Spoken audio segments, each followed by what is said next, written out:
ang 20 opisyal na bumiyahe kahit na may travel ban sa gitna ng bagyong Uwan.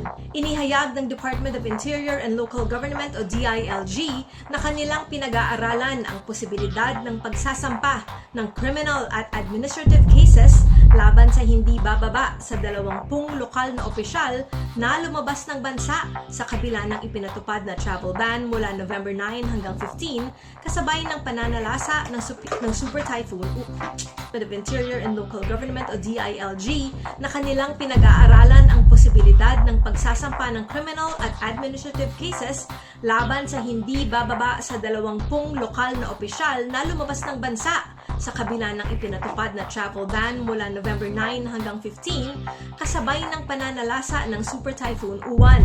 Sinabi ni Interior Secretary John Vic Remulla na nasa 40 opisyal ng lokal na pamahalaan ang kabilang sana sa delegasyong patungong South Korea, pero ilan sa kanila ang kanyang napigilan sa pag-alis.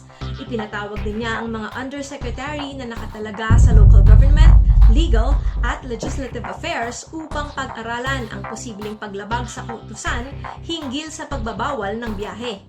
Ayon pa kay Remulla, may ilang opisyal na umalis pa rin ng bansa sa kabila ng mahigpit na pagbabawal sa paglalakbay. Hindi pa inilabas ng DILG ang mga pangalan ng mga umalis, ngunit tinayak ng ahensya na iimbestigahan ang kanilang mga paliwanag. Binaha na nga si Nisi pa!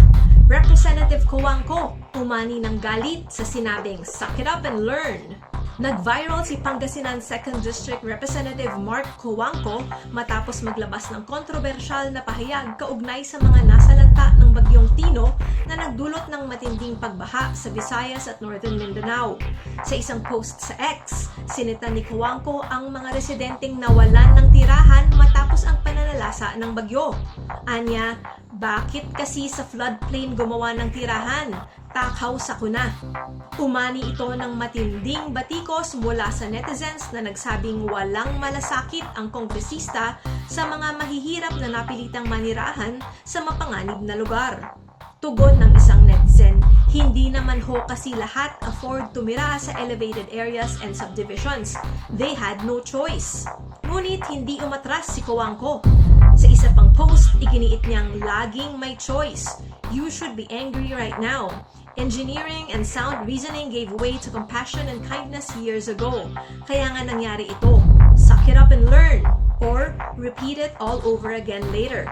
Choice is yours. Marami ang hindi sang-ayon sa pananaw ng mambabatas. Ayon sa isang netizen, choice is a luxury for most people.